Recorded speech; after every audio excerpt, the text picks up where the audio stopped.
Welcome to another episode of Raising OKC Kids, Conversations with Metro Family in Oklahoma City. I'm Kirsten Holder, and today we're talking about Spiro Mounds.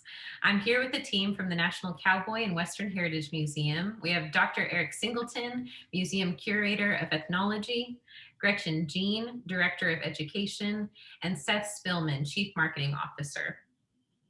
Located in present-day eastern Oklahoma, the Spiro Mounds are one of the United States' most important Native American sites, as well as an archaeological find unmatched in modern times.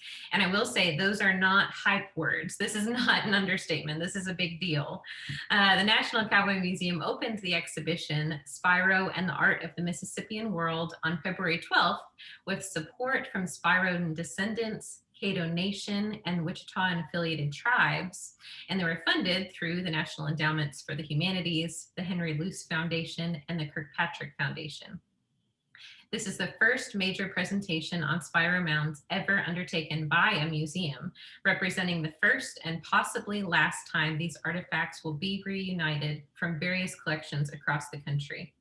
This exhibition is open at the National Cowboy Museum until May 12th, but then it will move on to the Birmingham Museum of Art and the Dallas Museum of Art. So I'm so excited to learn more about what we can see if we come visit this exhibition. And I'm so glad we're here today with Eric, Gretchen, and Seth. Thank you for being here. Thank you. Thank you. Thanks for having us. Of course, yeah. So after reading a little bit more about this exhibition, I learned that the Spiroan people, along with other Mississippian groups across the eastern half of North America, created a world comparable to that of the Aztec, Maya, or Inca, consisting of trade networks and highly developed social, political, and religious centers. Spiro Mounds have been referred to as the King Tut's tomb in Arkansas Valley, which all of those things are huge comparisons, and yet the world doesn't really seem to know much about Spiro, at least as they do King Tut. So Eric, since this is your exhibition, can you speak a little bit more into why these comparisons have been drawn and why the Spiro Mounds have been nearly forgotten? Yeah, those comparisons are quite apt in that what you find at Spiro is the single largest source of Mississippian material ever discovered in North America. And you're looking at thousands of objects that came to this site at a specific period in time. And we compare it to the Aztec, the Inca, just to kind of let people understand that what you see here in the eastern half of the United States is a community and culture just as advanced, just as sophisticated, and just as important to be remembered as any other. And so their descendants are, the Caddo and the Wichita, but the people who made these items were also descended from the Cherokee, the Choctaw, the Chickasaw, the Muskogee, the Ponca, the Kansa. I mean, it literally goes on and on. Pawnee, Lakota, Osage. I mean, you're looking at a cultural group that stretched across half the United States. Which is, again, outstanding that so many of those artifacts came together in the first place. Unfortunately, though, with sites of this magnitude comes looting of equal magnitude. Can you tell us about how you were able to locate so many artifacts that were originally found at Spiro Mounds to even put together this exhibition? And maybe why these artifacts have been hidden for so long? Yeah, well, it was the single, not only is it the most object-laden site, it is one of the single largest acts of looting in American history. And so they looted this site for 2 years before the state stepped in and passed some of the Oklahoma's first antiquity acts. And so you're looking at the disbursement of objects across the world. And it's just taken a long time to track this material down. They're in a countless, and I mean that truly, number of museums. And so you have a limited selection, and it just took years of actually going to different institutions, contacting people, trying to just piece this material together. And again, it couldn't have been done without the support of the Caddo and the Wichita, and just how open museums have been to seeing the story told. And they should, because it's important to realize that this is America's classic culture. I mean, you should be looking at this as as the classic antiquity, which is the foundation and backbone of North America, and just be darn proud of it. It's really remarkable. And for it to be here too, we're so close to Yep, it, and so we need to know that history. absolutely. And it's a wonderful history. I think it's just extraordinarily enlightening. It is, and I want to know more about that. So, through your studies, do you have any clues as to why the downfall or what the downfall of Spiro Mountains was? There were so many different tribes, as you mentioned, that came together that traded. This was a very cosmopolitan city, in your words. Why did so many different artifacts, why were they left behind? What does it mean to Spiro and descendants and other tribes that are working with you to have these objects showcased along with their stories? I mean, tell us a little bit more about what's going on in Spiro then and what we need to know about it now. Yeah. That's always been a big question, is why Spiro? And if you look at history, whether it's in North America or anywhere else in the world, you start asking, how do you get nearly an entire continent of people that simultaneously collapse at one time? And, you start really kind of thinking, well, there's not a large scale war here. There's no system of conquest, it appears. So what's really left? What could affect this many people? And the answer is environment. And so then through soil sampling and other scientific processes, we started to figure out that you're looking at an extended period of what we call a little ice age, which created these 15, 20-year periods of drought. And so you're really looking at everyone consolidating their pieces at Spiro in order to counter drought. And so today we use science. They used religion. And so they were attempting to basically restart time, similar to the Abrahamic faith and the understanding of the Genesis story. What happened on day 1, day 2, day 3. Well, they knew that too. And so it's a part of a long series of revitalization movements that we see in the historic period. Well, they happened in the prehistoric period too. And I think this was one of those revitalization movements, which again makes Spiro truly unique. No other instance have we ever seen of this occurring on such a large scale. Hmm. So you talk about Little Ice Age, and you talk about kind of restarting time. I can't imagine the desperation of how people might have been feeling at that point in time, and maybe that's why so many of their most prized possessions came together in one place. Is that kind of what you're taking away from it as well? Yeah. I mean, you got to think, this is the holiest of holies for so many people. Like, why would you get rid of your most precious things? And the answer is because, in my opinion, you don't have a choice.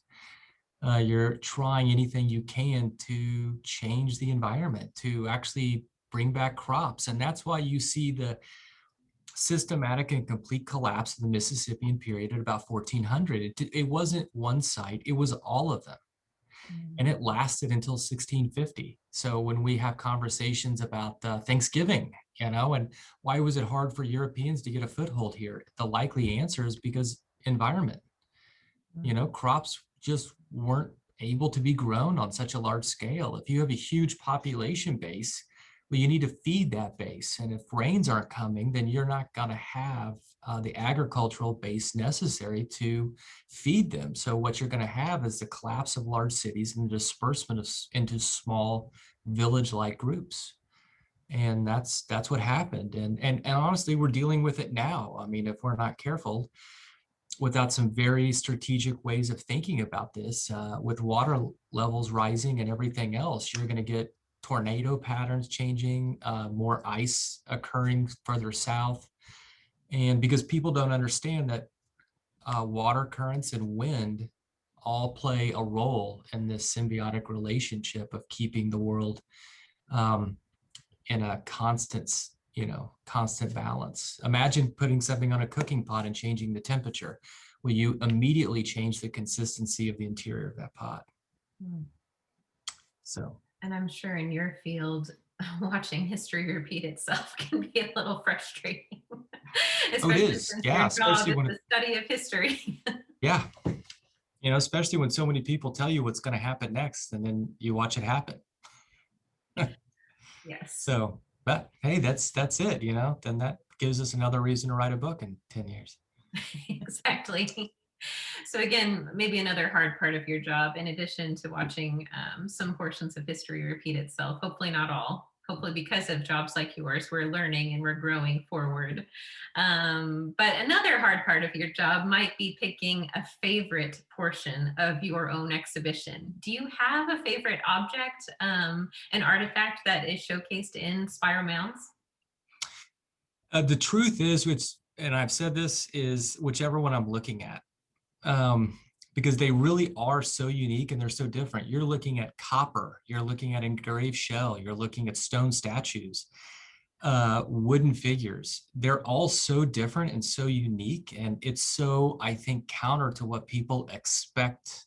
You're taught this narrative of indigenous people living on the plains and teepees, and the truth is that that's such a small majority of the population, and that they were actually mining and refining copper and then moving it 1,200 miles away. So you're looking at huge trade networks that stretched into Central America, up to the Great Lakes, to the Atlantic coast, to the Pacific, the Sea of Cortez. So yeah, they're all pretty remarkable. I mean, I would be hard pressed to say you don't walk in and see Spiro and textiles. I mean, tell me how many people have seen those, and I can count them on two hands. Wow. So It sounds like just the variety that's there is enough to just come and kind of connect those dots, the different pieces that you can see all in one place. Sounds remarkable. absolutely, and you will never see these together again. This is the first time that most of these pieces have been reunited since they were unearthed in the 1930s, and I will wager that you'll never see them again. So do it now, or have fun looking in the book.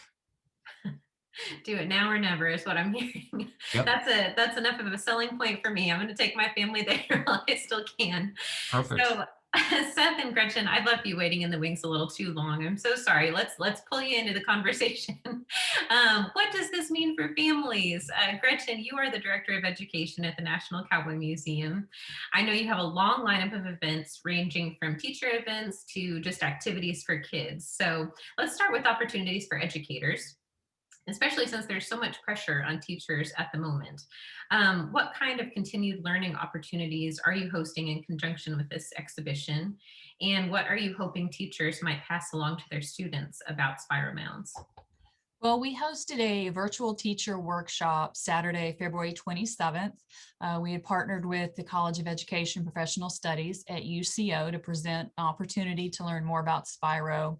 Teachers heard from Eric, as well as had access to a teaching packet, which included background information, curriculum guides, and activities that can be done with students grades K through 12, either at home or from the classroom. And that information is available online. The teaching packet can be downloaded or they can view it online, as well as a virtual 360 tour of the exhibition. And my hope that teachers and students will explore the ideas of origin and connect the art and artistry of the Spiro people to their modern descendants. Absolutely. That's well said. I mean, that is something. What else is our hope for the next generation to pass on these bits of knowledge, this respect, this foundation for where we're all from. And another thing that stood out to me is you said 360 virtual tour, which is just so fun. I can imagine teachers, but also parents really looking forward to watching that with their kids when they need a little study break from school at home. Very much. So this exhibition coincides also with spring break, which is a great opportunity to give kids and parents, again, that much needed change of scenery we all are striving for right now during the pandemic. Learning something new together is such a great way to strengthen families, to create those memories for the long run. And again, we talked about passing along Oklahoma's history, which this truly is Oklahoma's history and culture to the next generation. It looks like all of that upcoming activities for kids are drop-in, which is so nice for busy families. But can you tell us a little bit more about what exactly those drop-in activities are doing, or anything else that families and kids can look forward to within the exhibition? Sure, we have a lot lined out for families. Spring break activities will be drop-in, as you mentioned, March 15th through the 19th, anytime between 10 a.m. until 2, while our supplies last. Families can drop in and try their hand at a variety of craft techniques.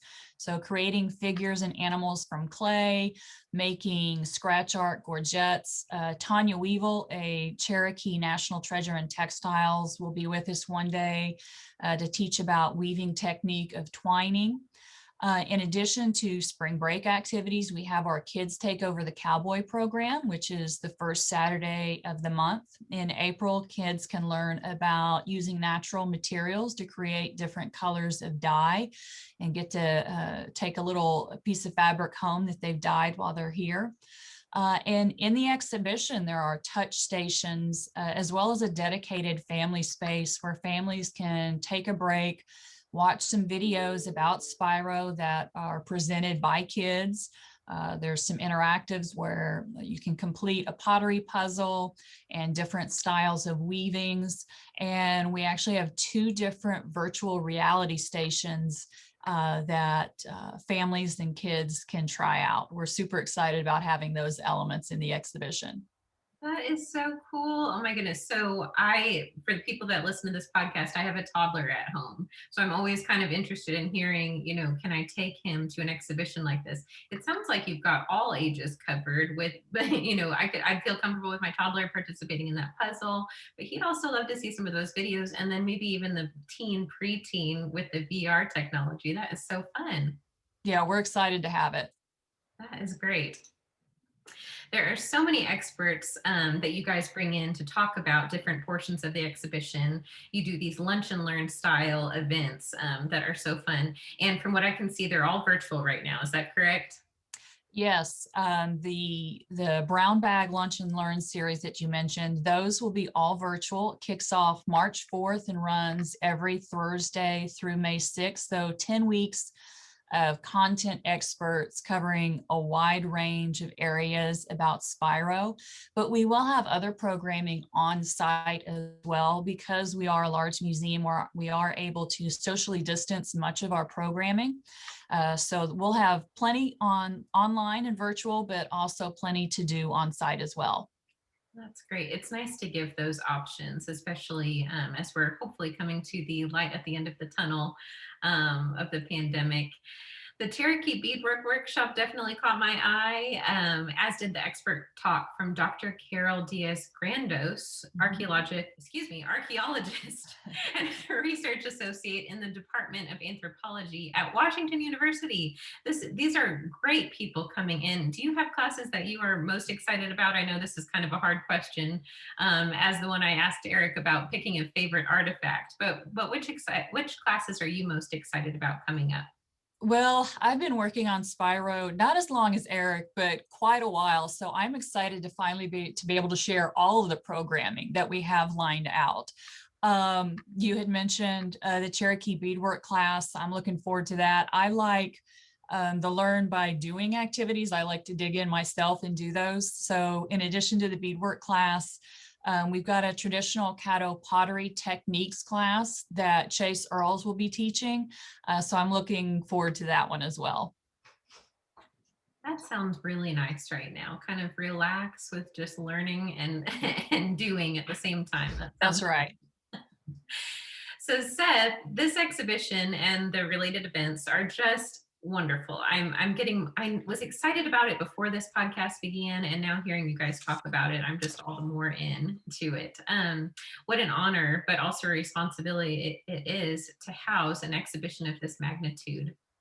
As a marketing mind myself, I have so many questions. I'll try to pace myself a bit here, but what does an exhibition like this mean to the National Cowboy Museum? So many of us grew up in Oklahoma thinking of this museum just as the cowboy. Is this the first of many iconic shows dedicated to Native American ancestry and culture to come? Well, obviously, this is a big one, but it's far from the first, and it won't be the last. So, I like to tell people that, as you heard Eric talking about the significance of the show, the kind of thing that hasn't been done before, and most likely because of the complexity won't be done again. This is the kind of show that, as Oklahomans, we would be familiar with traveling to Kansas City or Dallas to go see. This is in our own backyard. It's happening right here in Oklahoma City. It's running through May 9th, so it's definitely the kind of show that you want to come out and see. But it's indicative of the caliber of exhibition that you're going to see at this museum on a daily basis. This is the National Cowboy and Western Heritage Museum. It's not the Oklahoma Cowboy and Western Heritage Museum. It's a national museum in our own backyard. So this is certainly one of the bigger ones, but you're going to see this kind of exhibition going on here whenever you visit. That's well said. When it's just down the street, it's easy to take for granted, but you do host just remarkable exhibitions, and this is no exception to that. Seth, also, can you give us a little details about museum visitation? I know you guys have safety protocols in place. Anything that families should know about, or anything else they can enjoy that's new while visiting the Spiro exhibition? Yeah, so Gretchen mentioned if you haven't been in the museum before or haven't been in the exhibition side, you may not realize just how large the space is. It's 200,000 square feet under roofs, so there's plenty of room to spread out.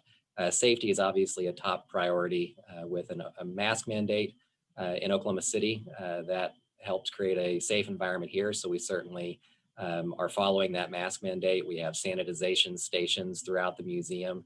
And you're going to have, again, an opportunity to roam the museum at your own pace, spread out, and see all kinds of new and fun things. So Spiro, as I mentioned, this exhibition will be up through May 9th, but there's just so much that's happened in the last year. We actually opened a 100,000 square foot expansion to our outdoor area called Licha, which is Chickasaw for Let's Play. It's a hands-on, minds-on STEM kind of experience, again, an outdoor experience, which is something a little bit different for us. We've had grounds for many years, but we haven't had them activated in this way. And that's one that opened right in the middle of 2020. We were actually scheduled to open spring break last year, right before we closed down. And so while we've been open for about a year now, we know that many of your listeners probably haven't had an opportunity to come see it yet. So we're excited about having a 2021 experience for many people in spring and summer. And then also during that time that of 2020, we had a complete renovation of our permanent galleries. So Spiro is one of those temporary exhibitions, but we have a number of items that are on display constantly, part of our permanent collection. And so our Atherton Gallery, our permanent Western art gallery, went through an extensive renovation that opened in November. And so we added 75 different new items to that. Changed the way that those items are displayed by putting historical objects next to some of the Western art, and the way, so you'll see the objects that are portrayed in the art right next to each other. And so again, if you haven't been since November, then you haven't been yet. You need to come and experience that. Fresh start. I like it. That sounds good. That sounds good for especially the time period we're in right now. Well, thank you guys so much for joining me today. I am so proud of the new direction this museum is taking and engaging all voices and stories of the American West. And I know you all are as well. There are so many, not just the Cowboy. You all are doing such a beautiful job. And I cannot wait to bring my family to this once in a lifetime exhibition and see some of these other new things that Seth has mentioned as well. For those of you that would like to find out a little bit more, you can visit www.nationalcowboymuseum.org. Ticket prices, all their safety protocols, and a little bit more information about the exhibition can be found there as well. Thanks again for all of you listening. Join us next time on Raising OKC Kids.